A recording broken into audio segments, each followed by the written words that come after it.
Parajás Podcast.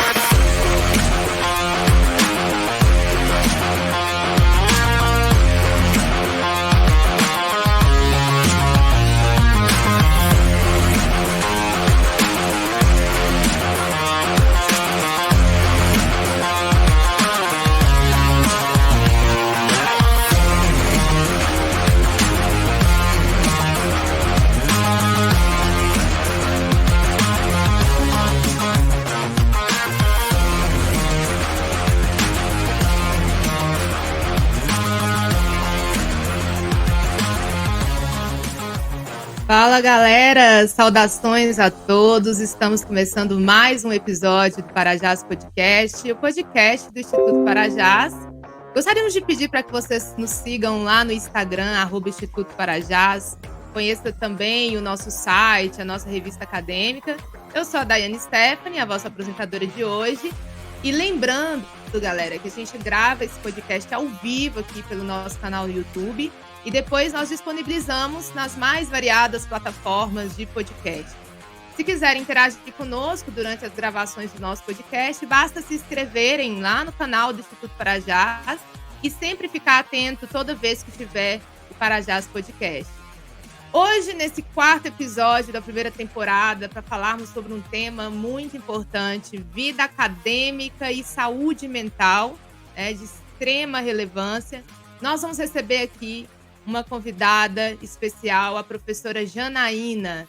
A professora Janaína Helena de Freitas. Ela é professora, jurista, escritora e pesquisadora, doutoranda em Sociologia e Direito pela Universidade Federal Fluminense, mestre em Direito pela Universidade Federal de Alagoas e graduada em Direito pelo Centro Universitário de Minas Gerais. E tudo bem, Janaína? Seja bem-vinda ao nosso podcast de hoje. Olá, Daiane. Boa tarde, pessoal. Muito obrigada aí pelo convite. É um prazer aqui estar com vocês. Boa tarde, Janaína. Seja bem-vinda, Janaína. Recebemos também o nosso mediador, o professor Renan Nurayev. Tudo bem, professor? Tudo bem, sim. Seja muito bem-vinda, Janaína. Boa tarde, Daiane. Olá para todos que nos assistem aí também.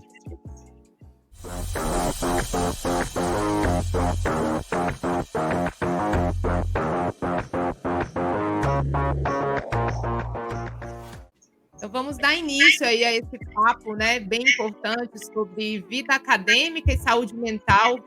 Eu diria que deveria até ser mais discutido, né, Janaína? É verdade. É um tema que muita gente passa por questões relacionadas, mas não é tão discutido na academia nem em público. Também não. Realmente é muito importante e relevante ser debatido. De extrema importância. Então, durante o nosso episódio, a gente vai estar te conduzindo com alguns questionamentos. Fique à vontade, tá? Para poder fazer suas abordagens. Professor Renan? Eu gostaria já de começar falando que o campo acadêmico, esse nosso tema de hoje, ele pode ser abordado sob diversos prismas, né?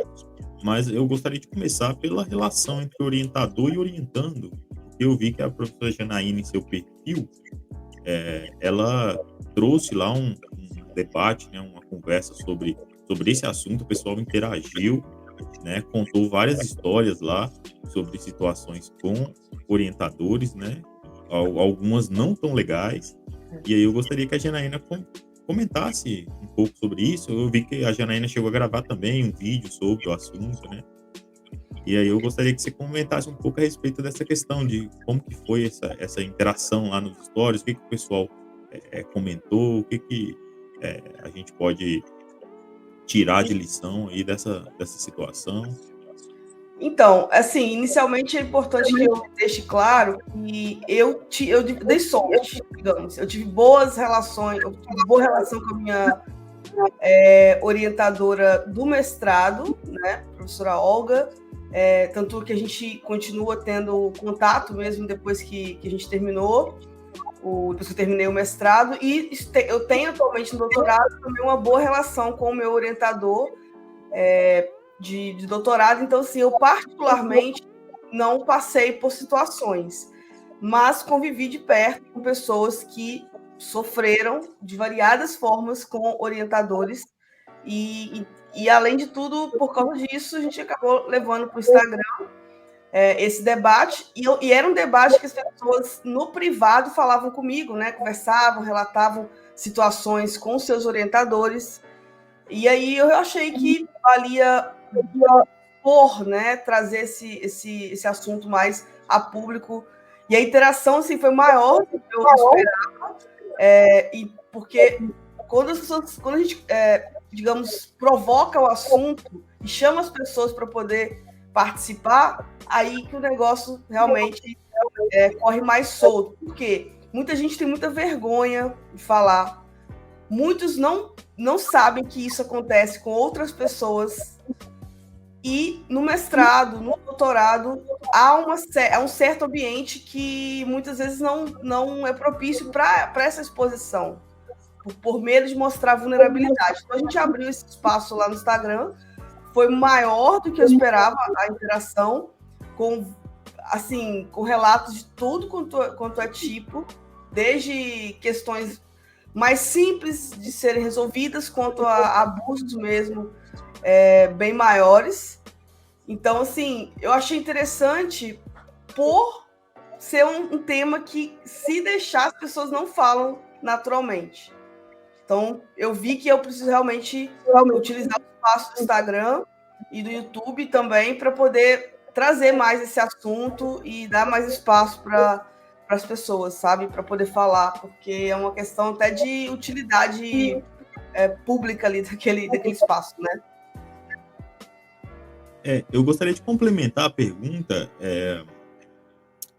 Você diria que essas práticas, por vezes tóxicas, né, dentro do campo acadêmico, inclusive relacionadas a orientadores e orientandos, igual nós começamos a conversar aqui, tem alguma relação com vaidade, ou mesmo com uma violência simbólica ali, que foi sofrida, que é reproduzida em quem começa a trajetória depois? Como que você enxerga a situação?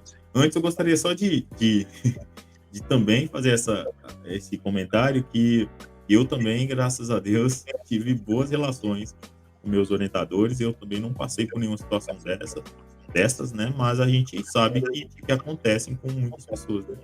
Eu também tive boa relação com meus orientadores nas graduações, no mestrado também. Então, graças a Deus, eu não passei por isso. Mas a gente sabe que acontece e por isso que a gente está conversando a respeito. Complementar também, como o Renan, assim, querendo ou não, a gente está aqui discutindo um tema importante, né? Nós todos aqui pertencemos à vida acadêmica. Eu também sou dessa leva de discentes que teve sorte, né? Que com certeza tem muito a até agradecer aos meus orientadores aí da vida acadêmica, tanto na graduação, no mestrado e agora no doutorado. Eu tenho essa oportunidade de ter esses mestres, né, assim, que eu falo que tem contribuído muito para a minha jornada acadêmica. Mas como você colocou, né, nós temos situações, né, diferentes. Então, assim, se você puder já dar um pouco da sua exposição para a gente com base no que a Renata falou, fica à vontade. Eu sempre falo, Daiane, que a minha formação como professora, que eu sou professora universitária aqui em Maceió, fui em Macapá, comecei a docência em Macapá, morei lá durante 6 anos e fui professora lá durante um ano, mudei para Maceió, continuei aqui. Eu falo que a minha formação como professora, ela foi muito contribuição dos professores que não foram legais comigo. Não foram legais com professores, seja por didática, seja por personalidade, por caráter. Então, eu me formei muito baseado naquilo que eu não queria ser. Eu não gostava, e aí eu fui me moldando assim. Então, apesar disso, eu tento passar para os meus orientandos de graduação, de TCC, uma situação que eu gostaria que todo mundo passasse, né, de um acolhimento. Então, assim, essa situação aí, voltando à pergunta inicial, eu creio que o abuso psicológico, moral, em alguns casos menores, até sexual, a gente já teve relatos, né, desse tipo de abuso na academia, ele tem algumas questões que podem chegar a isso, né? Podem levar a isso. Uma é a frustração com a carreira. A gente sabe das dificuldades que o Brasil ultrapassa em relação à pesquisa. Então, muitos pegam essa frustração por não conseguir determinadas coisas, determinadas verbas, de não se sentir valorizados enquanto professores e coloca aquilo, deposita aquilo na sua relação com o orientando. Então, é uma questão. Outro ponto é a questão dessa estrutura de poder que existe e que a gente, enquanto orientandos, nós estamos numa situação, digamos, embaixo dessa escala, né, dessa hierárquica que existe, porque existe. Não vou falar que não há hierarquia, somos todos, aqui é horizontal, a relação não é. Na maioria das vezes não é. Então, há uma certa relação ali. Então, tem essa questão de manifestação dessas estruturas de poder. Então, eu acho que tem essa questão, que é ou frustração própria em relação à sua carreira, ou uma manifestação de estrutura de poder. E me lembra muito um filme que não é tão difundido, não é muito popular, um filme difícil de assistir, que chama Dogville, não sei se vocês já assistiram. É um filme difícil de assistir porque ele não tem cenário. Ele não tem cenário. Ele é desenhado no chão com giz, com a Nicole Kidman, salvo engano. Então, assim, esse filme ele mostra muito como que algumas pessoas, enquanto elas estão numa situação normal, ela tem uma manifestação, quando ela acende um pouquinho uma relação de poder, ela já cresce e acaba abusando de quem está, entre aspas, em uma relação de inferioridade. Então, eu vejo isso em outros campos acadêmicos e também especialmente em relação de professor com orientando. Então, acho que tem muito a ver com isso. Sim, com certeza. Assim, até emendando um pouco na sua fala, que acaba entrando nesse ponto, né, sobre esses excessos, né, na questão talvez até da conduta, né, como professores, com essa relação, orientação, orientando.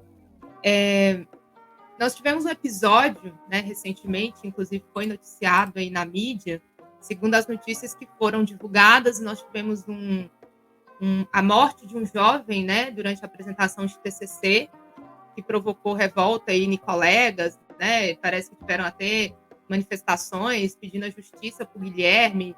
Ele era um estudante do curso de Direito, se não estou enganada, na Faculdade Baiana de Direito, e parece que ele tirou a própria vida durante a apresentação do trabalho de TCC, né, em Salvador.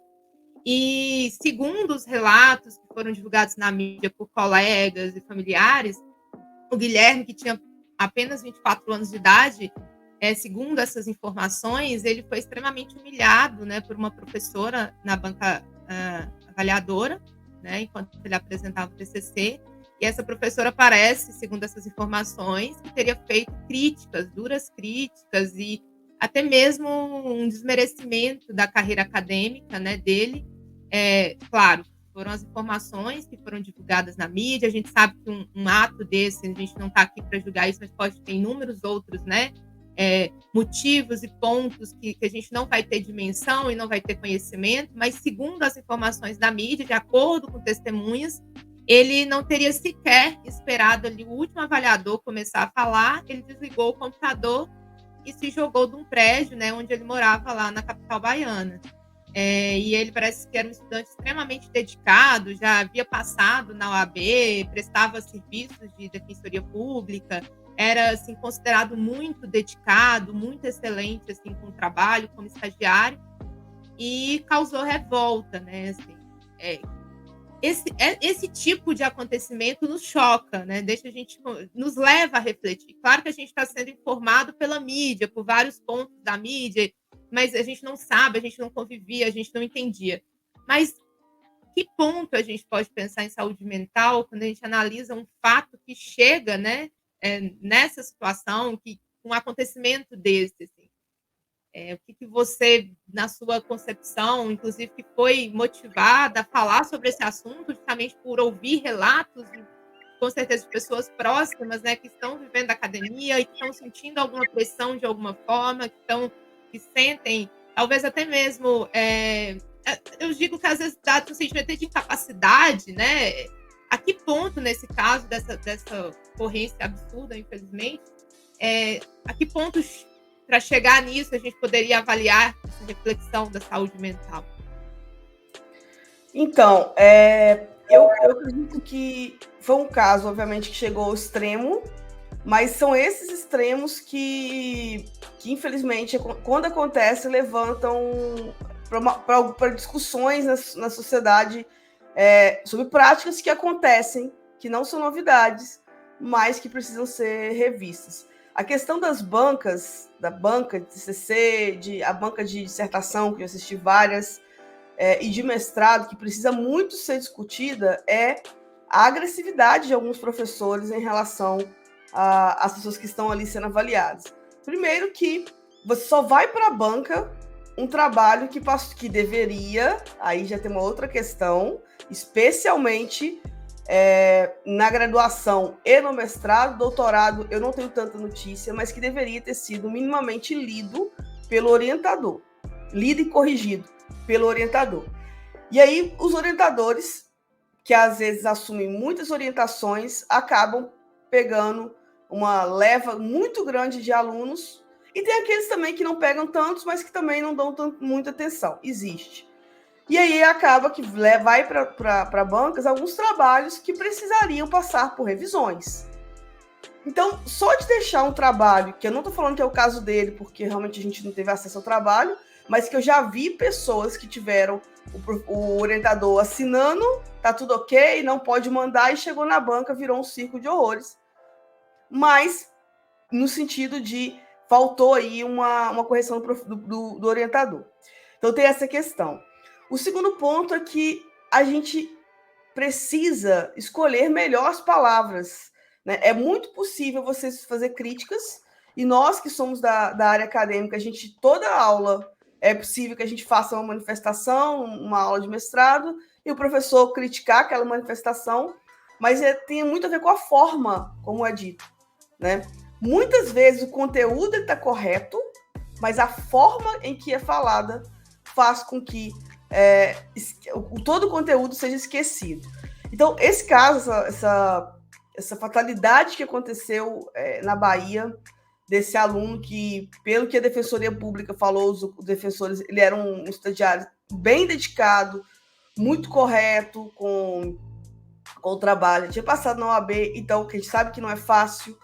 Então, isso mostra que aí pode ter acontecido algumas questões que tinha mais a ver com a professora, potencialmente, do que com o aluno em si. E o aluno, ele poderia estar fragilizado por outras questões. A gente tem passado por períodos muito difíceis, né? Em relação a esse momento, pandemia. Então, muita gente perdeu pessoas, momentos da sua vida. Então, houve uma fragilização geral da sociedade. Então, não se sabe o que cada um de nós, que a gente passa. Então, a gente tem que ter muito cuidado quando for falar com o aluno, quando for falar com um colega, porque o ambiente acadêmico, ele é um ambiente de crítica por si só. Você entra na academia, você vai ser criticado em algum momento da sua vida, ou em vários. Eu mesmo já fui criticada em vários momentos, e utilizei aquelas críticas, algumas eu absorvi para melhorar, outras eu avaliei que não eram devidas e simplesmente ignorei. Só que tem uma autocobrança muito grande na academia. A gente se cobra muito, se cobra a produzir. O Lattes tem essa frase famosa, né? Viver não cabe no Lattes. Só que a gente vai ser avaliado pelo Lattes que a gente tem. Então, se a gente for viver essa frase, viver não cabe no Lattes, né? Esquece o Lattes, vai viver a vida. É só se você não quiser ser acadêmico. Você tem que sim se preocupar com o Lattes. Então, tem todas essas questões que eu acho que precisam ser avaliadas, mas especialmente a forma como as bancas acontecem. Quem assiste banca de mestrado, e eu no meu mestrado, a gente tinha esse hábito de ir na banca dos colegas, a gente via que alguns professores meio que se repetia quando eram em bancas diferentes. O viés autoritário, o viés de autoafirmação, e eu fico imaginando se esses professores, quando eles eram mestrandos, se eles eram desculpa aí a palavra, mas essa Coca-Cola toda aí. Porque a gente está sendo formado no mestrado. A gente vai errar, a gente vai escrever coisas que mais na frente a gente vai falar, nossa, eu mudei o pensamento, eu estou melhor. Então, quando a gente for avaliar aluno, a gente tem que pensar que, óbvio que tem que fazer críticas para melhorar, mas se a gente, naquela época, a gente não poderia ter errado daquela forma também. Então, foi mais um episódio extremo, muito extremo, que não foi fato isolado em relação ao mundo do jurídico. Teve um outro caso, que aí não era na academia, mas era de escritório, em que o estagiário estava sendo muito cobrado, ele se jogou. Esse não foi muito noticiado. Mas não é no mundo acadêmico, mas é no mundo jurídico. Então, ele se jogou, sobreviveu, foi para o hospital, sobreviveu, mas que não podem se repetir. Então, os professores aqui que estão me ouvindo, eu clamo muito para que escolham as palavras. Não é para não criticar, mas escolham as palavras. E aos orientadores, corrijam os trabalhos. Se o trabalho não está bom o suficiente para ir para uma banca, não deixe. Não, mande voltar, mande corrigir, mande passar por uma revisão, para não passar por essas situações extremas. É uma fatalidade que nos leva a refletir, né, assim, sobre é possível fazer um ambiente mais acolhedor, né, assim, você consegue trazer contribuições, levar contribuições sem essa necessidade, né, de atacar o currículo, a trajetória, né, você consegue trazer colocar exposições ali de pontos que podem ser relevantes sem precisar, né, desse cenário em que você se sente totalmente ou humilhado ou que não é capaz. E, inclusive, Janaína, aproveitando a oportunidade, já que a gente está falando um pouco disso, você colocou algo aí muito importante sobre o Lattes, né? Você falou assim que é uma frase muito comum essa, viver não cabe no Lattes. E nós sabemos que o modelo da universidade de hoje, da vida acadêmica, ela te exige toda essa dedicação, inclusive tem um planejamento calculado para que você atinja os prazos, né, cumpra esses prazos, faça esses trabalhos, dependendo de tempos até que a gente considera consideravelmente curtos, né, para determinadas dinâmicas. E eu queria te colocar esse questionamento, porque você acha, talvez, que deveria ser repensada esse molde, né, de pós-graduação? Tudo bem que o doutorado nós temos ali cerca de 4 anos para estar desenvolvendo uma tese, só que o mestrado a gente tem 2 anos para desenvolver, né, uma dissertação. E em outros momentos eu já tive a oportunidade de discutir sobre isso, em relação a essa questão desse prazo que assim, acaba se tornando, às vezes, talvez até contribuindo para um pouco dessa pressão que a gente está colocando aqui, dessa autocobrança. E você acha que isso pode estar atrelado, isso pode contribuir para a ausência da saúde mental? Você acha que é mais uma questão pessoal, que é a questão de cada um? Eu consigo lidar com o processo do mestrado tranquilamente, já outra pessoa não. O que você teria a colocar sobre isso, assim, considerando essas relações que a gente tem de planejamento curricular, em relação à pós-graduação e essa questão nossa de como a gente lida com esse processo? Então, eu no mestrado, eu não passei muito aperto com prazos, mas eu começava muito, muito, muito cedo. Só que a minha ansiedade, ela ocorreu de outra forma. Eu engordei no mestrado 9 quilos. 9 quilos em 2 anos. Então, assim, de certa forma, eu senti, né? Eu descontei tudo em comida durante a minha produção. Então, quando travava um pouquinho, eu ia lá, ia comer alguma coisa, um doce. Às vezes tomava um vinho, uma cerveja. Quando no extremo eu precisava terminar. Então, assim, o nosso modelo é de ultraprodução, de números. Aqui no Brasil se valoriza muito números. Óbvio que com a questão dos extratos qualis, acaba que a qualidade também tem que ser alta. Tanto é que o meu currículo Lattes, quando eu fui fazer doutorado em sanduíche, os professores ficaram impressionados com o tanto de produção. E nem eu, assim, nossa, se for comparar com outros no Brasil. Só que no exterior não se produz tanto assim. Tanto em Portugal, não tem esse nível de escrita de artigo tão alto, né? E nos Estados Unidos também, porque lá eles trabalham com um desenvolvimento maior de teses, né? Cada trabalho eles tentam desenvolver teses, e aqui nos é cobrado produção em números. Então, viver não cabe no Lattes, mas esse modelo precisa ser revisto. Mas para ser revisto, precisa ser todo um sistema revisto de avaliação dos trabalhos de verdade.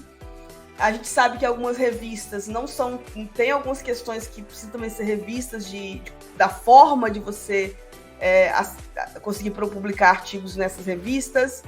Então, para poder mudar alguma coisa, você tem que mudar todo um sistema.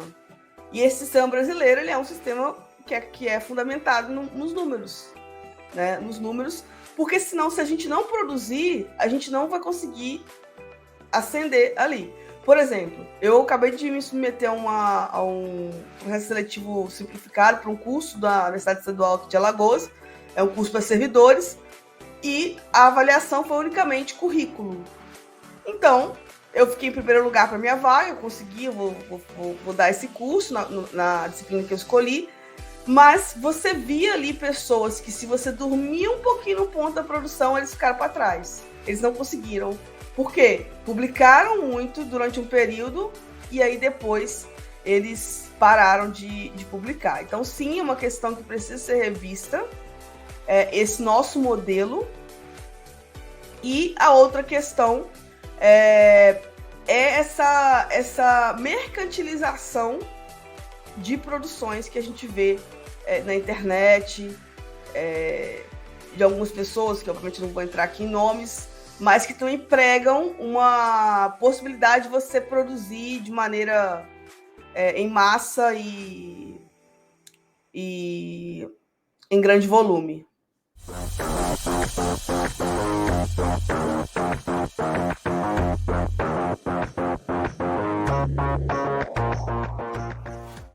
Você estava bem explicando, Janaína, sobre a questão do Lattes, né? Sobre essa. Você pode continuar, tá? A sua fala.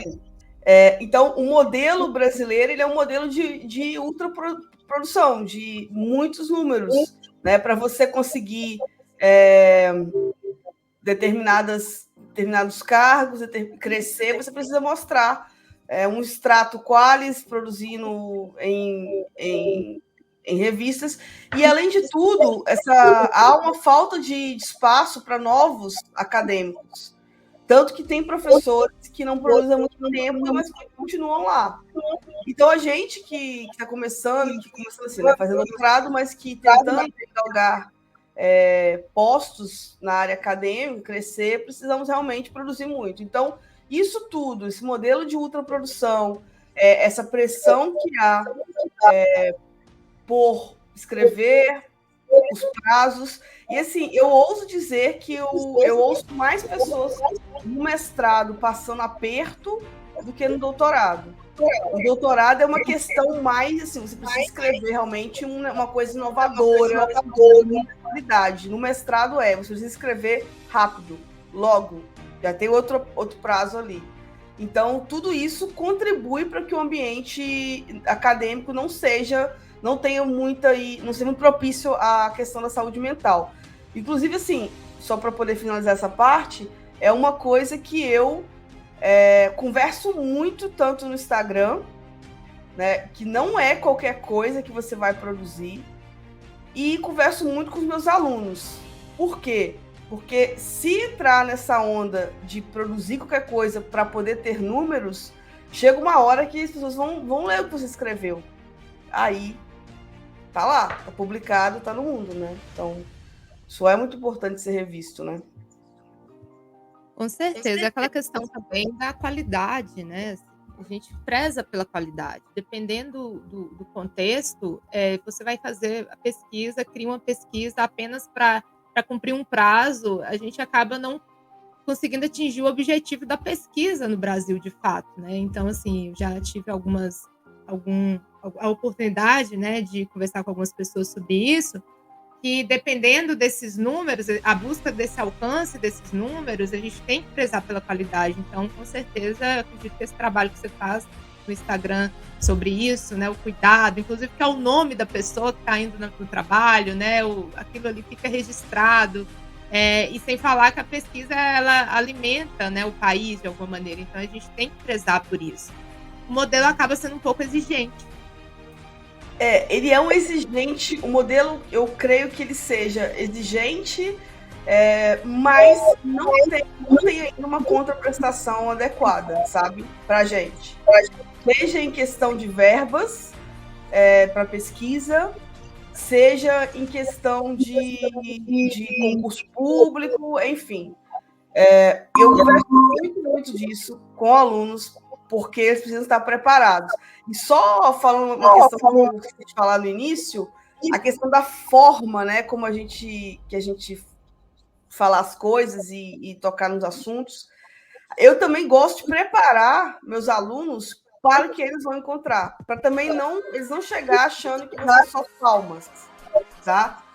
E alguns momentos, eu corrijo muito projeto, né, de pessoas que querem ingressar no mestrado, eu tenho um curso que prepara para isso, e aí eu coloco essas críticas, e por escrito é pior, porque por escrito não tem como eu falar com muito jeitinho. Você escreve, tá lá. E aí chega o aluno, às vezes fala, poxa, prof, eu achei que eu estava arrasando aqui. Aí eu falei, não, moço, o projeto tá bom, mas vamos torná-lo melhor. Então, esse trabalho de fortalecimento da pessoa, eu também tento fazer, para ela não chegar numa pós, no mestrado, como é que é, e chegar lá e receber a primeira crítica e já querer desistir. Né? Então, eu falo muito disso para meus alunos, especialmente quando eles passam no mestrado, de explicar para eles como vai ser. A gente tem um momento depois, um encontro online individual, para eu prepará-los para como é que vai ser. O que você deve fazer, como que você deve perguntar, o que você não deve fazer numa pós-graduação e o que você pode esperar de uma pós-graduação. Então, eu gosto de preparar porque prepare-se para o pior e se alegre com o melhor. Então, eu sempre procuro fazer isso com o pessoal lá do curso. Você acaba colaborando por esse processo de amadurecimento, né? Porque a vida acadêmica é isso, né? A gente tem um processo de amadurecimento que ele vai acontecendo com o tempo, no decorrer dos trabalhos, né? Nos níveis que a gente vai, né, alcançando. E com certeza isso é muito importante, porque meio que cria também aquela resistência e aquele amadurecimento para lidar com as várias formas de críticas e sugestões que estão por vir aí nas bancas, que eles irão participar durante a vida, né? Então, nós nunca deixamos de participar, né? Sempre a gente está sendo constante, a gente vai ter sempre esse constante trabalho de avaliação, de disposição. Então, assim, eu acredito que é muito válido. Vou passar para o Renato, que eu acho que ele está ali querendo fazer uma pergunta, ele fica assim. Eu queria fazer um comentário. É importante nós destacarmos que a cobrança, em alguma medida, ela é importante e ela faz parte, né? A Janaína falou aí de correção de projetos, cobrar por um projeto melhor faz parte, né? Com dicas, com comentários. O trabalho, o ofício do orientador passa muito por isso também, da banca também, quando está avaliando. Então, a cobrança ela faz parte, sobretudo em universidades públicas, por exemplo, que há um investimento público em cada aluno. Então, você tem que valorizar esse investimento de alguma forma. E a gente faz isso fazendo o melhor possível, de acordo com as condições que nós temos, né? Naquele momento. Outro ponto também que eu gostaria de comentar é que a Janaína comentou aí falou a respeito do modelo brasileiro, né, de valorização da produção, enquanto em outros países o paradigma é outro, né, no sentido de escrever um artigo mais profundo, de uma tese inovadora, tanto é que é de outros países com esse perfil que normalmente saem escolas, né, de pensamento. Aqui no Brasil nós trabalhamos muito com revisão de literatura para poder preencher o Lattes, para virar uma linha a mais no Lattes, para poder ter condições de concorrer a um cargo, né, a um processo seletivo. Esses dias apareceu para mim um patrocinado daquele nas redes sociais, falando o moço lá, que, se não me engano, é do campo acadêmico também, mas prometendo ensinar, escrever um artigo em 10 horas. Assim, o sentido disso é por causa do modelo brasileiro, de produzir mais para poder ter condições de competir em processos seletivos que você vier a tentar. Mas isso, academicamente falando, é estranho, né? Meio que não faz sentido, porque a produção acadêmica ela demanda uma maturação, uma paciência, uma inspiração. E assim, escrever um artigo em 10 horas é o inverso disso, né? Mas o que você pensa a respeito dessa questão toda aí, Janaína? Se puder comentar pra gente. Eu nunca, assim, não vou falar que eu não conseguiria escrever alguma coisa em 10 horas, mas eu só conseguiria se eu já dominasse o tema e se não fosse uma coisa de muita qualidade. Não é possível escrever um trabalho com qualidade, com profundidade e que vai contribuir para a ciência em 10 horas, tá? Não é possível. Mas foi publicado. Isso não é padrão para mim, só ser publicado.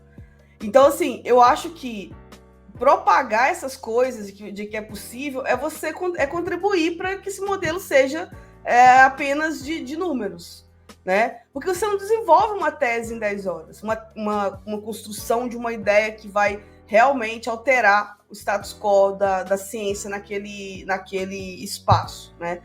Então, eu acho que esse tipo de coisa não favorece saúde mental também, porque você já está fomentando ali essa questão da produção por produção. Eu acho que banaliza, inclusive, o trabalho de pessoas que se propõem a ensinar. Porque eu não sou uma pessoa que eu fui acadêmica na faculdade. Eu falo isso no Instagram direto. Eu fiz uma graduação numa faculdade particular do interior de Minas, que na minha época a internet era discada, então a gente não teve muita oportunidade. Então, eu não aprendi a escrever artigos na faculdade. O meu TCC, eu escrevi, assim, com muita dificuldade, com orientação, inclusive, do meu, na época, namorado, hoje marido, que me ajudou muito, porque ele é um acadêmico desde graduação. Então, eu tive que aprender a fazer artigos, a escrever. Depois, né, aos poucos. Então, eu sei que tem muita gente que não aprendeu isso na graduação. E não vai aprender... em 10, não vai sair nada de bom ali se for fazer em 10 horas, em 2 dias, assim, desse jeito, né? Eu já vi pessoas escreverem, mas, de novo, você precisa pelo menos dominar minimamente o tema para poder escrever aí um paper aí minimamente aceitável. Eu gosto de trabalhar com prazo. Inclusive, é uma coisa que para mim, a questão financeira, dinheiro não é tudo. Então, eu recuso muito trabalho de correção de mentoria com prazos assim muito curtos, porque eu não acredito nesse tipo de ciência, de contribuição, tá? E para a saúde mental da gente, e quem está me ouvindo aí, é uma coisa que deu certo para mim, se você começar com antecedência, você vai ter mais tempo para travar aqueles dias que não vai sair nada, para escrever coisa ruim e apagar tudo no outro dia. Você vai ter mais tempo para poder errar e corrigir. Então, comece com antecedência. Eu só não passei aperto no meu mestrado porque eu comecei com antecedência. No doutorado, eu não vou conseguir terminar com a rapidez que eu tenho, com, digamos, a tranquilidade que eu consegui no mestrado, apesar de ser mais tempo, porque eu não pude fazer trabalho de campo durante a pandemia. Minha pesquisa... ela na periferia, em favelas aqui em Maceió, e eu não pude ir a campo durante o período que estava tudo fechado. Então, isso atrasou muito a minha tese. Então, por causa disso. Mas se você começar com antecedência, você vai se sentir melhor. Inclusive, se você tem o direito aí de ficar sem produzir num dia e, enfim, ver Netflix, caminhar, fazer outra coisa, porque é importante. Então, é uma coisa... E aí, eu faço isso muito, muito... Tanto com alunos da graduação, eu boto prazo, eu falei, eu não aceito nada depois dessa data aqui. Porque senão eu vou ter que correr para corrigir, você não vai conseguir corrigir a tempo. E também com pessoas que no Instagram, com meus alunos do Seja Mestre, também a mesma coisa. Tem prazo para me entregar. Porque vai ter críticas. Não vai ter nada que vai chegar para mim, nossa, tá perfeito. Alguma coisa vai ser alterado, então você precisa de tempo para poder trabalhar nisso. É mais ou menos o que eu penso, sabe, em relação a isso. Mas é polêmico. É muito polêmico. Deixa eu te perguntar. Assim, já aproveitando que você colocou isso, eu acho que um dos seus posts no Instagram, você está sempre fazendo uma referência, inclusive acho que você postou hoje no seu story falando que decidiu seguir um caminho diferente, né, em relação à pós-graduação, em que você não precisasse abrir mão de tudo, né, que você pudesse ter qualidade de vida e saúde mental. Se você puder falar um pouco sobre isso, nos colocar assim, quais são os seus critérios para poder trabalhar com o seu doutorado e tentar priorizar a sua vida pessoal, eu acho que vale muito, já que o nosso tema é saúde mental. E antes eu também queria te fazer uma pergunta, porque eu acho que pela experiência você vai saber, assim, trazer para a gente alguma informação. Você acha que tem competição no mundo acadêmico hoje? A gente pode estar encontrando esse... Hoje dizem que a moda hoje é ser o mais citado, né? E às vezes, dependendo, até tem retenção de dados para que aquela pesquisa ela seja inovadora por alguém. Então, assim, o que você teria a dizer? Você pode colocar na ordem que você acha melhor. Eu vou começar por essa. Tem muita competição. Eu acho que alguma competição, algum nível, ele é saudável, algum nível.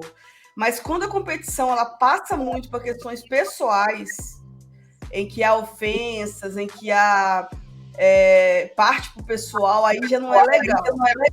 E também a questão de se puxar o tapete, porque eu acho que para a gente crescer, a gente não precisa segurar o outro para ele não ir junto. A concorrência, isso aí eu trago do empreendedorismo, esses gurus do empreendedorismo, gente que ficou aí muito rico aí em comércio, empresas falam que o concorrente ele faz você estar melhorando sempre. Só que quando essa concorrência ela vai para puxar tapete, eu já tive tapete puxado no mestrado por colega, tá? E não foi mulher, fala muito, a mulher que fica puxando tapete de mulher, foi homem que puxou meu tapete, mas tudo bem, acontece, né? A gente aprende e segue em frente. E tem também pessoas que, já que a moda é ser citado, fazem trocas de citações, né? Eu acho que quando a citação ela realmente encaixa, por que não, né? Citar colegas. Eu acho que é interessante se prestigiar. Mas citar por citar para poder só aumentar números não é legal, porque se não tem coerência com o que está sendo escrito, está escrevendo ali não é correto. Sobre a questão dessa concorrência, né? Quando ela respeita as regras do jogo, por exemplo, e aí eu vou confessar aqui sem problema nenhum, eu sou uma pessoa que eu olho o currículo Lattes de pessoas que eu acho que eu quero alcançar um dia aquele patamar. Não alcançar e passar aquela pessoa, porque são professores realmente que estão ali, professores de universidade pública, professores aí que são pesquisadores, CAPES 1, CAPES 2, eu olho. Por quê? Eu quero saber o que eu preciso fazer, o que eles fizeram para poder chegar um dia lá. Eu quero fazer concurso para a universidade pública. Então, eu preciso não só dar uma aula legal na prova didática, eu preciso realmente ter um currículo. É assim que funciona? São as regras? Apesar de não ser as melhores? Ok, vamos lá. Então, eu olho. Então, esse tipo de competição ainda é saudável. Mas você fechar portas para as pessoas... Eu já tive portas fechadas por gente que não queria que eu estivesse em determinados espaços. Aqui em Maceió, não tem problema nenhum em falar isso. Fechar portas não é legal.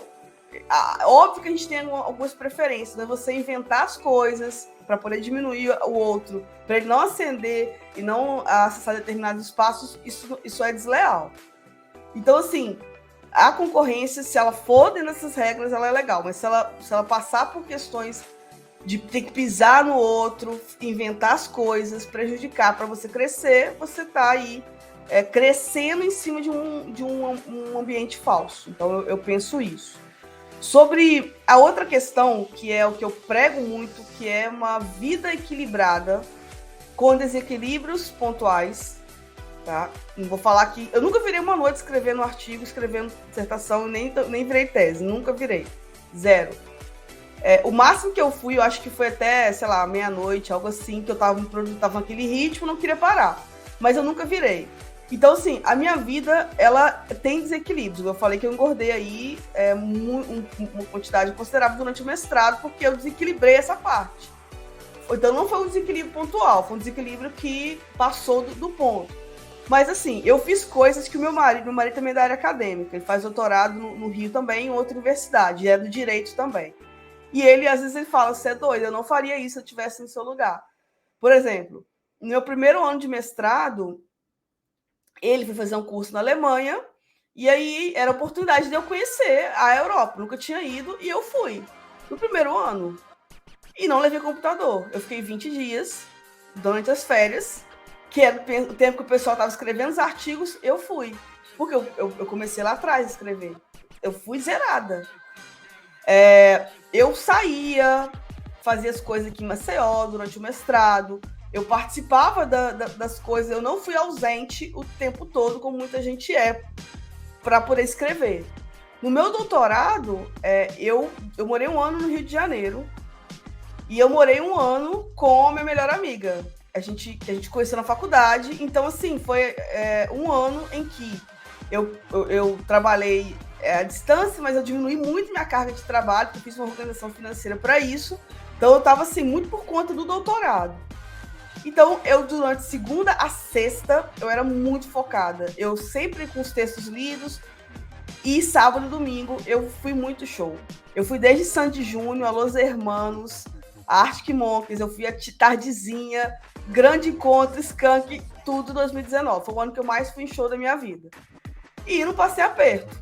E no primeiro ano de doutorado, durante 40 dias, ou seja, depois do primeiro semestre, eu passei 40 dias fazendo curso em Nova York. E não passei aperto. Só tirei nota boa até agora no doutorado, só conceituar.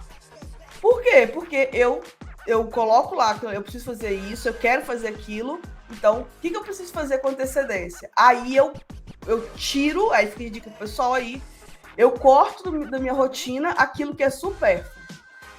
Ver série é supérfluo? Eu não acho. Mas ver série em excesso é supérfluo.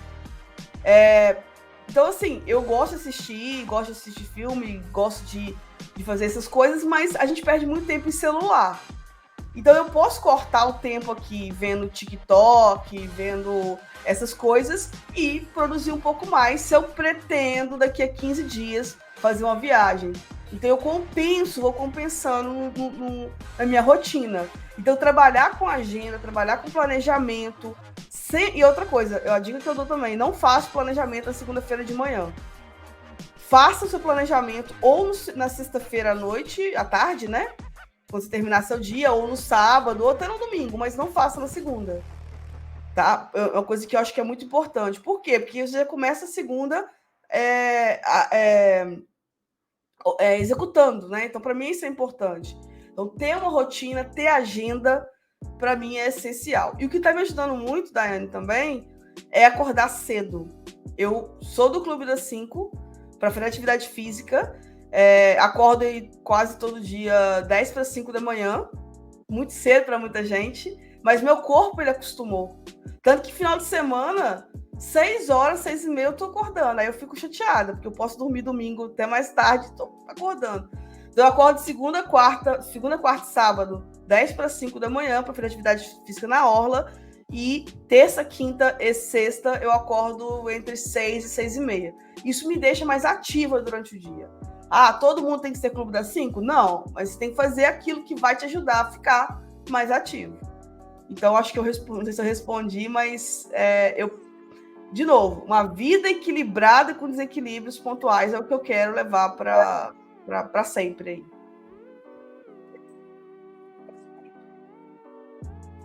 Tive um call. Consegui ouvir o fim. Tá me ouvindo bem, né? Agora eu tô. Eu falei que no final, que aí é um bordão, vou repetir, né? mas que uma vida equilibrada com desequilíbrios pontuais, é o que eu prego. E vivo. Hoje eu vi no seu Instagram, você colocou lá que você tá numa fase, tipo assim, no momento estou meio desequilibrada. É isso, eu tô... Foi isso? Não, tô meio desequilibrada nesse momento, porque a seleção de mestrado da UFAL, que é daqui de Alagoas, ela encerra hoje a inscrição pro mestrado e para a seleção, né? Então eu tive que desequilibrar muito por causa dessa seleção, para atender as pessoas. Então desequilibrei. E por causa disso, eu até resolvi fechar minha agenda até novembro, para poder, né, atender todo mundo, trabalhar, escrever minha tese, fazer meu trabalho de campo e não passar aperto. Então, a gente tem que fazer escolhas, né, para ter saúde mental. Se você trabalhar muito, você vai ganhar mais. Só que isso atinge, em alguns momentos, a qualidade do trabalho que você presta. Então, não é sustentável. Eu penso muito nisso, no médio e longo prazo.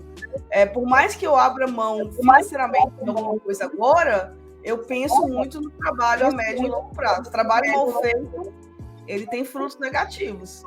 Então, tá desequilibrado agora, mas semana que vem ainda vai ser corrido, mas eu já tô, né? E o que está me ajudando é escrever.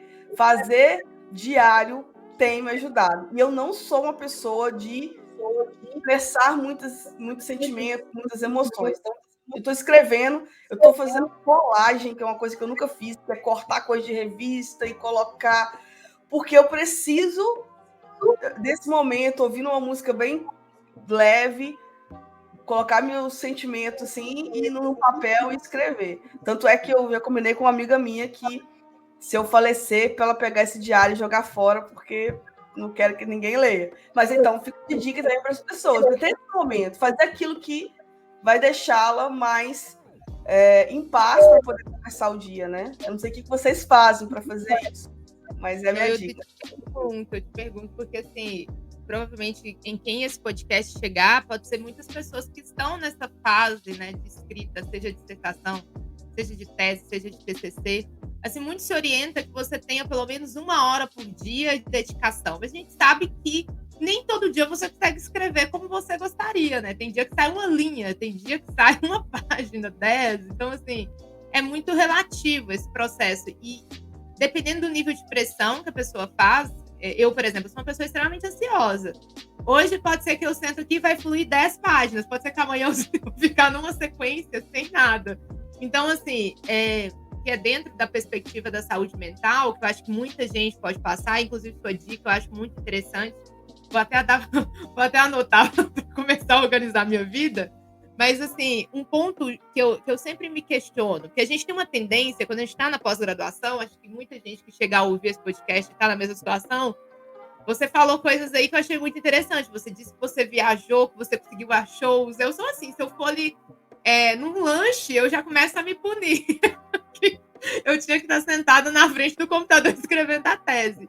E não só eu, mas várias pessoas já me falaram que às vezes está ali, tenta esse momento de distração e vai se punindo, tipo, questiona, ai meu Deus, eu estou sendo irresponsável, não devia. Mas a gente precisa também, a gente precisa de dividir a vida pessoal, porque a mente, ela precisa trabalhar. Se ela não tiver em um estado, né, tranquilo, a gente também não vai fluir como a gente deseja. Então, assim, eu acho que foi bem válida a sua exposição, porque a gente acha que talvez estar na pós-graduação é você abdicar de tudo, abdicar de todas as possibilidades. Lógico, né? Avaliando o que está em excesso, o que não está, né? A questão é óbvio, série. Você não vai assistir 300 séries e começar o vício de acompanhar várias, mas talvez uma série em algum momento pode ser útil para que você possa distrair a sua mente, né? Tentar se programar para ir a um show. Então, eu acho que isso vale muito, porque essa cobrança extrema, ela acaba gerando muita ansiedade. A ansiedade acaba comprometendo os resultados, né? Eu, por exemplo, não funciono sob pressão, mas eu sempre me pressiono. Então, é algo que eu preciso tentar trabalhar. E eu não sei se é o seu caso, mas a gente que é doutoranda, que veio do processo pandêmico, a gente sente muito. Porque nós vivemos um processo de escrita, de estudo num processo de pandemia, que foi atípico, ninguém nunca tinha lidado com isso, foi novo, e a gente teve que aprender a fazer isso isolado. Então, já vem um pouco de ansiedade desse processo aí que a gente passou, né? Deixa eu só complementar uma coisa, baseado na sua fala, as pessoas não conseguem, às vezes, desligar, né? Você está num lugar e não consegue desligar daquilo que você deveria estar fazendo. Só que o não desligar acaba criando, ou seja, você está ali, mas não está aproveitando aquele momento, né? E assim, meu marido é desse jeito. Ele vai escutar esse podcast e aí ele vai vir falando, ele é desse jeito, ele não, às vezes não consegue desligar. E tem uma questão muito importante, duas coisas que eu queria falar. Eu, antes de entrar no mestrado, eu escrevia para um blog de séries, chamado Apaixonados por Séries. Hoje ele está desativado, porque o pessoal foi fazendo outras coisas, mas ele já foi o terceiro maior blog do Brasil de séries, na época que blog estava na moda. Então, para eu poder produzir para o blog, eu tinha que assistir muitas séries. Aí, quando eu fui estudar para entrar no mestrado, eu falei, não, isso não cabe mais na minha vida. Mas eu não abri mão de assistir as séries, mas não esse tanto, né? Então, eu não começo com tudo que as pessoas estão assistindo. Eu vou, aos poucos, assistindo de acordo com o tempo. E a outra coisa é pessoas que, óbvio que não nem todo mundo, mas eu acho que muito daquela frustração que eu falei no início aqui da nossa conversa, desses orientadores que descontam nos alunos, também pode ter um fundo, que eu não falei naquela hora, mas eu imagino a pessoa que foi extremamente dedicada, da questão da frustração, extremamente dedicada, abriu mão de muita coisa na sua vida para poder focar na produção acadêmica. E aí ela passa no concurso público, universidade pública, ou consegue aí acessar uma universidade particular no mestrado, que também não é fácil você ingressar, né, nos quadros, é bem concorrido. E aí ela chega lá e ela se frustra. Ela, 2 anos no mestrado, 4 anos de doutorado, esse tempo todo, mas, sei lá, 5, 6 anos para poder produzir, para poder melhorar meu Lattes, para passar num concurso, para chegar aqui. E é isso, ou seja, projetou muito mais do que encontrou. Aí ela pode se frustrar e aí descontar nos orientandos. Também tem essa questão de você olhar e se frustrar com o que você encontra. Especialmente porque, aí eu fico aqui, esse é um protesto que eu faço, a carreira de professor universitário, universidade pública, ela, comparada a outras carreiras, especialmente do mundo jurídico, ela não é tão valorizada. Ela não é. Então, isso também é uma questão que precisa ser revista, sabe? De valorização da carreira docente, né? Universidade particular também, mas eu falo da pública porque é muita coisa que a gente deposita ali para chegar lá, né? Eu creio que é o objetivo da gente conseguir, mas que precisa ser mais bem valorizado para evitar. Tem muitos casos de depressão entre professores. Entre professores, não só alunos. E muito por questões também de frustrações. Teve um caso que eu vivi perto de aí foi de mestranda, que ela entrou no mestrado de um jeito, saiu de outro, e ela não conseguiu deixar ninguém assistir a defesa final, porque ela estava bem deprimida. Então, tem esses casos, assim, é mais comum do que a gente imagina, de pessoas que sofrem, né, agravamentos, ou uma condição que já tinha, ou que descobre aquilo durante o processo, né? Então, é muito complicado. E dentro dos abusos, nós somos do Sudeste, né? Eu moro em Maceió, mas eu sou de Muriaé, que é de Minas. E eu aqui faço esse relato, muito não pelo que eu passei, mas porque eu vi pessoas perto de mim passarem em universidades do Sudeste. Pessoas que são da região Nordeste e sofrem preconceitos ali por não terem se formado ali no Sudeste. E aí teve um caso, que eu não vou falar nomes, mas de uma pessoa que escutou da orientadora dele que falta nele o rigor germânico dos alunos do Sul e Sudeste. Sendo que essa pessoa, ela tinha sido orientada na graduação por uma pessoa que fez doutorado completo na Alemanha, e o orientador dele de mestrado era um alemão. Então, e para um doutorado, escutou isso, que não tem um rigor germânico que tem. Então, assim, eu acho que quando a pessoa sai da região Nordeste, faz um doutorado no Sudeste, tem esses casos que, infelizmente, em alguns ambientes ainda acontece, e que é um verdadeiro absurdo, né? Sem contar também preconceitos em relação à raça, né? Também acontece contra negros e negras, que infelizmente também acontece nesse ambiente. E aí junta esse preconceito com a questão do espaço de poder, e aí o abuso é até maior, né? É complicado. Eu acho que entra muito nessa questão, né, do acolhimento que a gente estava abordando aqui, essa questão do cuidado e também respeito, né, à trajetória acadêmica de cada um. Afinal, se a pessoa passa por um processo, se ela chega a determinado contexto, ela tem bagagem, ela tem todo um potencial que tem que ser considerado, né? Eu não sei, o resto vou deixar o Renan falar um pouco, ele deve estar querendo, mas aí depois eu vou só te pedir um comentário final, que eu acho que vai fazer muito sentido para muitas pessoas que têm certeza que vai assistir esse podcast, inclusive alguns conhecidos que estão nessa fase que eu te falei do doutorado e do mestrado, com angústia, com aquele sentimento de não sabe se vai dar tempo, eu não estou fluindo como eu queria. Então, assim, eu vou deixar a Renan fazer o comentário dele e depois eu volto para poder te pedir essas palavras finais, tá bom, Janaína? Renan, fica à vontade. Não,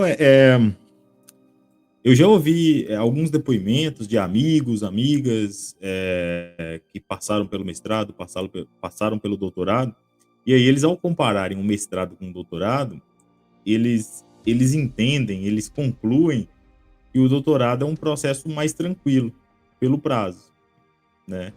Porque o mestrado é muito intenso, por ser 2 anos, 1 ano você fica fazendo disciplina, então você não consegue desenvolver muito a dissertação nesse primeiro ano. Você ajeita alguma coisa ali, já separa uma referência, mas você não consegue produzir, ou se consegue muito pouco, né? Já o doutorado, muitas vezes, às vezes você fica 2 anos fazendo disciplinas, cumprindo os créditos, mas em alguns casos 1 ano e meio, até 1, dependendo da situação, e aí você fica mais tranquilo, você tem 2 anos, 2 anos e meio para poder escrever uma tese. Mesmo assim, é complicado, porque a tese tem suas peculiaridades, né? Tem suas exigências, mas o tempo ajuda bastante, né? Então, o tempo diminui a pressão, digamos assim. Aí eu lembro de você comentando alguma coisa a respeito aí dessa questão do doutorado, e eu lembrei eu já vi mais de uma pessoa falando isso, acho que 2 amigos, uma amiga, indo nesse mesmo sentido. Isso, você concorda? Então, eu acho que o tempo do mestrado, eu acho que tem créditos demais no mestrado, tá? Que a gente tem que cumprir. E por ter esses créditos demais, faz com que a gente tenha que acelerar muito a escrita dos artigos, dos trabalhos, das disciplinas, e demora demais entrar propriamente na pesquisa. Então, uma coisa que poderia ser feita para suavizar um pouquinho é diminuir regimentalmente aí pelos ACAPES, alguma coisa, a quantidade de créditos que a gente tem que cumprir. O doutorado tem 4 anos. Os créditos eu achei bem semelhante, uma quantidade um pouquinho maior só do que no mestrado. Então, eu cumpri tudo em 1 ano, ficou só uma, que era o seminário de tese, que eu cumpri no 4º período. Só que se você não começar logo a escrever, esse tempo pode ser uma armadilha. Por quê? Porque a qualidade da dissertação é exigida, a qualidade que é exigida da dissertação é menor do que da tese. Então, se a pessoa quer escrever uma tese no mesmo período, na mesma quantidade, né, de tempo que escreveu a dissertação, esses 4 anos vão ser cobrados. Olha, você parece que escreveu aqui em 2 meses, essa tese inteira. Não tem maturidade aqui na sua escrita. Então, Eu concordo que é um pouco mais tranquilo de levar, mas pode ser uma armadilha. Eu, no início da pandemia, eu poderia ter produzido muito mais. No início, ali, quando fechou. Só que aquele período de que eu não sabia o que fazer, e aí, como é que vai ser? Ter que adaptar para o online, porque foi a pandemia que me trouxe para o online. Meu Instagram eu comecei a produzir conteúdo durante a pandemia, mas eu dava aula em graduação, então eu tive que ir para o online, assim, não sabia direito como é que ia ser.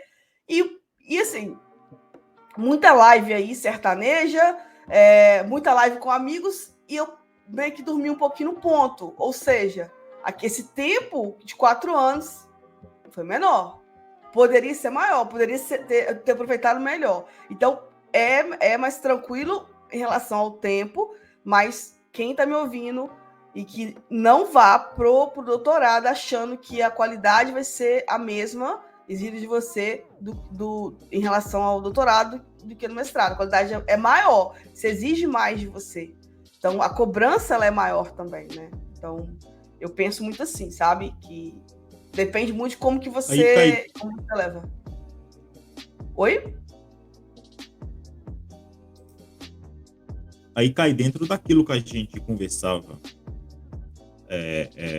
há um tempinho aqui, há uns minutos atrás, que a produção acadêmica ela demanda maturação, né? Paciência. Então, a tese é mais tempo, mas é uma produção mais complicada, né? Mais complexa, mais densa, exige tem suas exigências específicas, suas peculiaridades, né? Exige uma certa originalidade. Então, você tem que escrever, repassar, rever, acrescentar algo, né? Refazer alguns trechos. Então, isso tudo demanda tempo, demanda paciência, demanda preparo, né? Então, faz muito sentido. Pode ser uma armadilha, né? Exato. Eu amadureci muito no mestrado, ao ponto de o referencial teórico que eu entrei, que eu usei para entrar, eu saí criticando ele, assim. Olha só que coisa, né? E no doutorado, muitas coisas também eu fui alterando o pensamento. O meu sujeito da minha tese, né, da minha tese, ele mudou, porque eu fui encontrando coisas que eu não esperava. Então, a gente reformulou. Então, o tempo demais pode ser uma armadilha se você deixar para começar em cima da hora. Aí vai ter que achar aí também alguém que invenda um curso que fala para escrever uma tese aí em 10 dias, talvez, então, para poder salvar, né? Mas aí vai para a banca. Se pegar um orientador que não lê, vai para a banca e aí vai ser... Porque a banca de doutorado, gente, são 5 pessoas, pelo menos no meu programa. Mestrado são 3. Desses 5... Vou falar que nem todo mundo leu tudo, mas desses 5, se 2 leram tudo e não tem um bom trabalho ali, o negócio pode se complicar. Acho que normalmente são 5 mesmo. Assim, pode ter um ou outro programa, né? Que depende muito do regimento de cada programa, né? De cada universidade também. Mas normalmente são 5. O seu orientador e mais 4, né? Isso. No caso do meu programa, eu não posso ter uma banca formada só por pessoas do direito e nem só por pessoas da sociologia. Tem que ser uma banca formada por pessoas das duas áreas, assim, 2, 3, enfim, 4, 1, mas tem que ser, sabe? Então, tem uma outra coisa que eu preciso verificar na tese para poder meio que agradar esses 2 públicos diferentes, né? De professores. Eu te entendo, Janaína. É exatamente isso. Eu não sei se vocês conseguiram me ouvir, eu estava falando do projeto, né, do plano de curso do doutorado e do mestrado. Ele define lá os critérios para a banca, né, quantidade de docentes externos, internos, e aí no mínimo sempre são 4, né, pelo menos 4. E tem 5 para mais, então vai de cada... Mas com certeza a densidade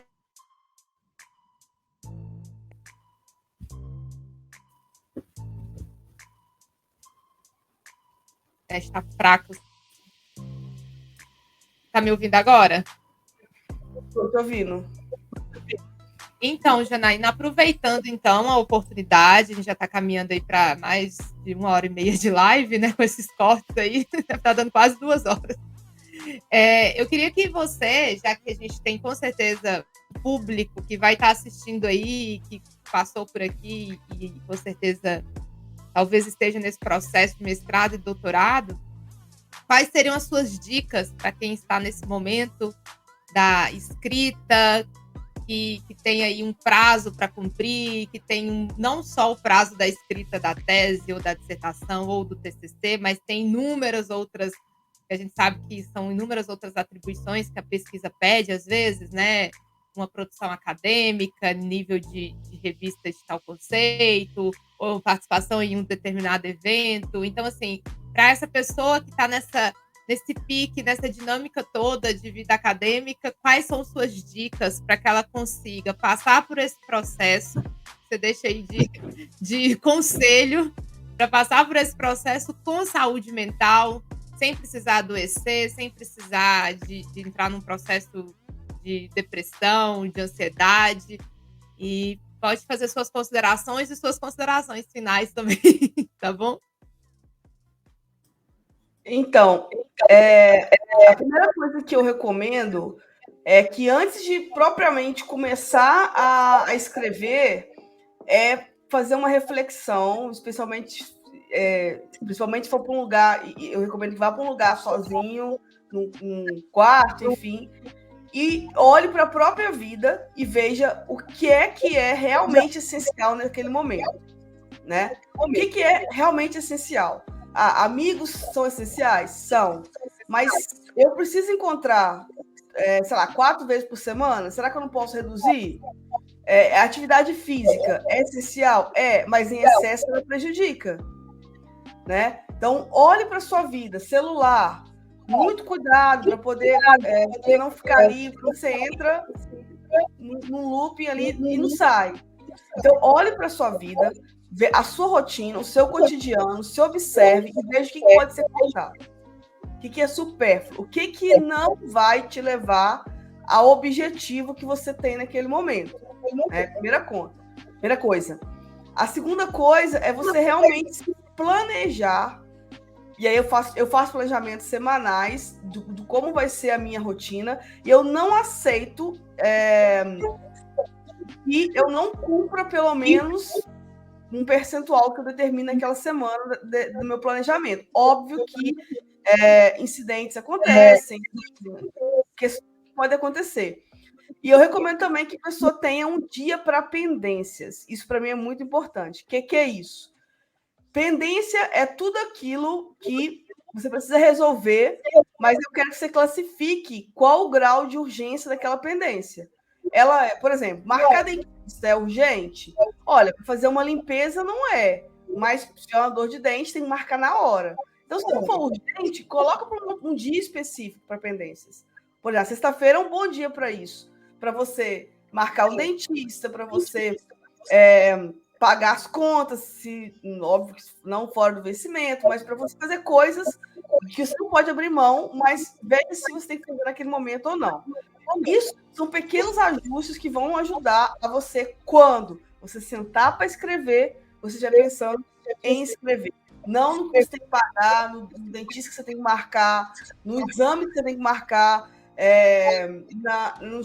Isso é importante. Então, faça esse planejamento, porque quando você vai escrever, vai ser realmente para escrever. Comece logo, não demore muito.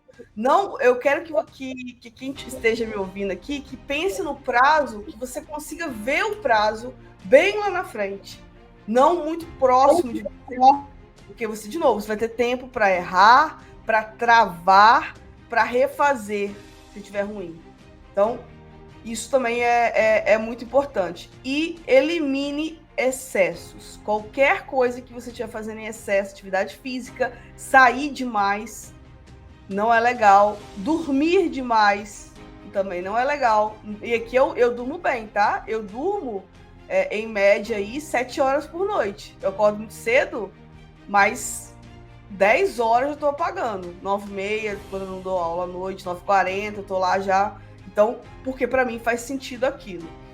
E carregue com você, se possível, para os lugares que você for, sempre um caderninho, porque as ideias elas podem aparecer ali.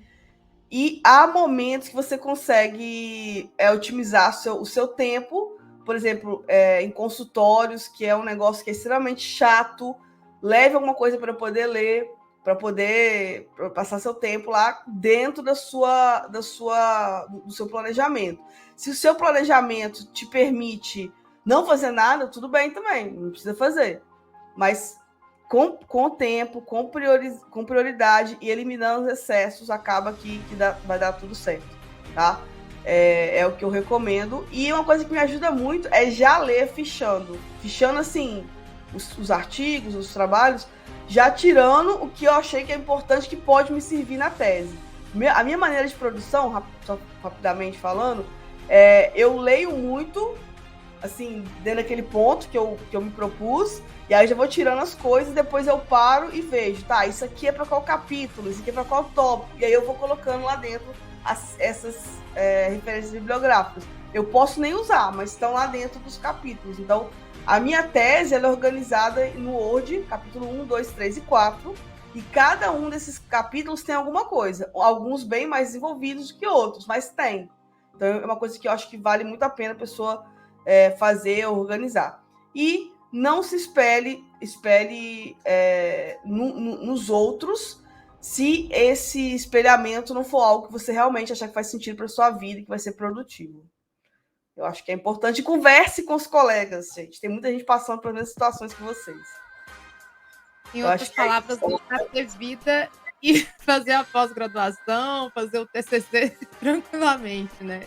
Se permitir organizar, né, a rotina. Porque a gente sabe também que a gente tem uma situação em que, às vezes, questões pessoais surgem dependendo de determinados níveis, né? Se você estiver organizado e planejado, você vai conseguir, talvez, passar por isso de uma forma mais tranquila, né? Assim, é isso.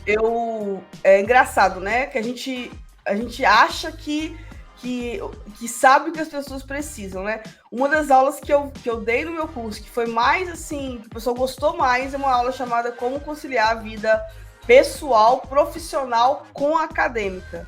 Porque eu atendo um público muito grande, pessoas que não vivem só o mundo acadêmico, que tem uma outra rotina de trabalho, tem família, tem marido, tem mulher, enfim, tem uma outra coisa que tem que dar conta. Então eu fiz essa aula muito pensando nisso. E foi uma das aulas que o pessoal mais gostou, porque eu consegui colocar ali, transformar em um método, óbvio que o método ele é adaptável para cada realidade, para poder você ir levando de uma forma que nada fique tão prejudicado, os desequilíbrios aí que sejam pontuais, não constantes. Janaína, muito obrigada. Eu vou me despedir de você e vou passar para o Renan para fazer as finalizações. Foi um prazer te ter aqui no nosso episódio do podcast. Tá?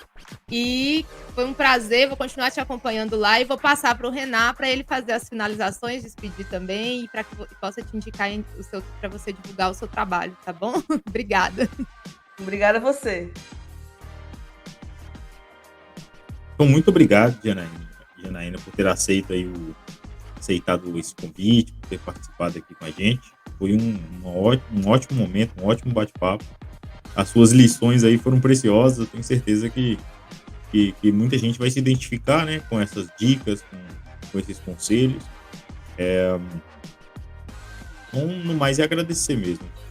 Nós podemos te acionar novamente para poder participar outras vezes aqui de uma conversa nesse estilo aqui do podcast, ou mesmo, quem sabe um dia aí não proferir uma palestra aqui para a gente também. Estou organizando algumas, né? Então a gente vai conversando aí, mantendo contato, mas foi um prazer conversar com você aqui, te escutar, né? Seus conselhos foram preciosos aqui.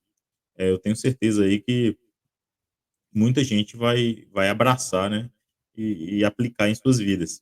Tá? Então, eu vou passar a palavra para você fazer suas considerações finais, indicar o seu próprio projeto, a sua página, que é bem legal. Eu vejo lá, eu acompanho, né? Eu vejo seus posts lá.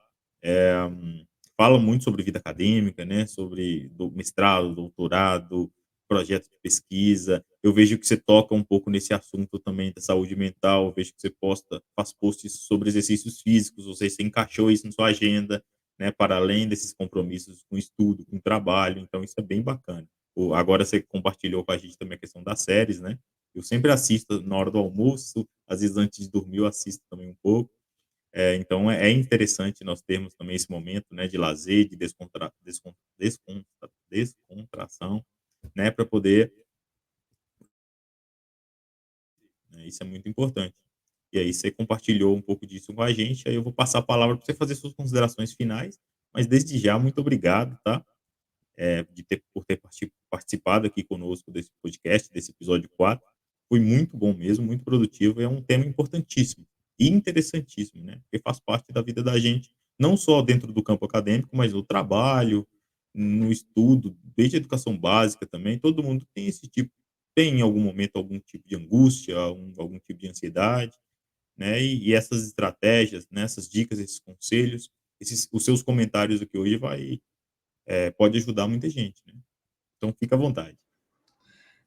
Muito obrigada, pessoal. Eu gostei demais de participar com vocês aqui. Então, foi um convite que eu fiquei muito feliz, né? Porque eu já acompanho o trabalho de vocês. Então, eu aceitei com muito bom grado, né? Como falam os ditos populares, né? De compartilhar não só sobre esse tema, que é um tema muito importante, também compartilhar um pouco da minha experiência, né? Eu não sou uma pessoa, como eu disse, eu não sou uma pessoa que eu fui acadêmica desde a faculdade, desde a graduação, mas eu penso muito que hoje a gente tem mais meios de, desde a graduação, as pessoas buscarem conciliar para poder já fazer ali uma carreira acadêmica, ou como um plano A, ou como um plano B, ou também, né, que a gente tem muitas pessoas que têm o seu vida profissional e conseguem levar em conjunto. Eu acho que é muito importante que cada um encontre esse ponto de equilíbrio, né? Eu também assisto séries depois do almoço, um episódio, às vezes meio, né? Tem séries que estão com episódios muito longos, né? Hoje, por exemplo, eu vi metade do episódio de Better Call Saul, que está na última temporada, vi com meu marido, que a gente tem série que assiste juntos, e cada um tem alguma série de acordo com o seu gosto pessoal.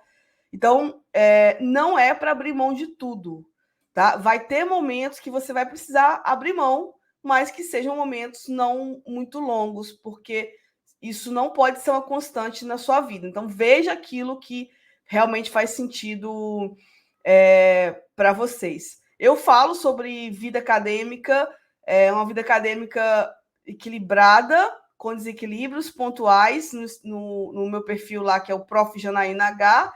Eu comecei esse perfil em 2020, então ele não é tão antigo.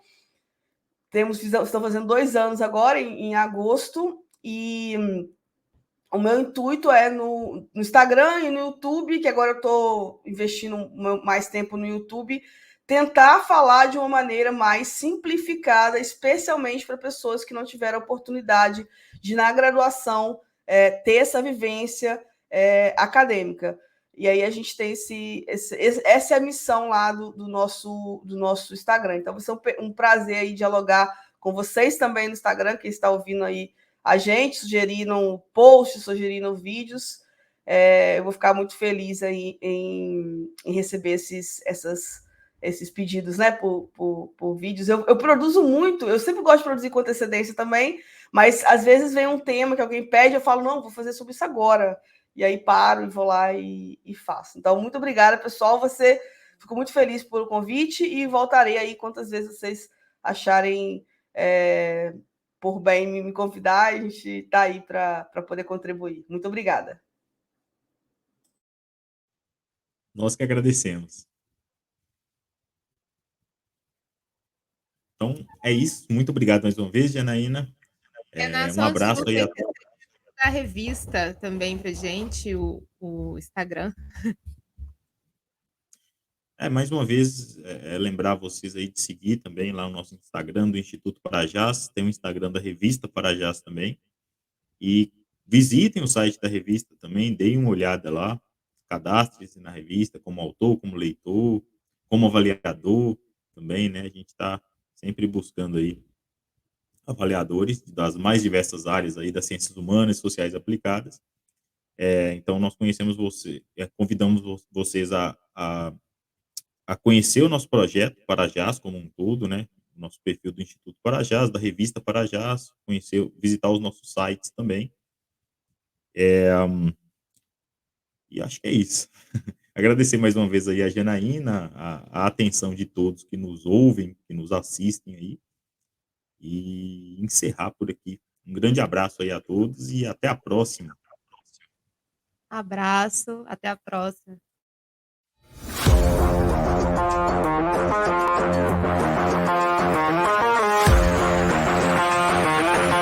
Parajás Podcast.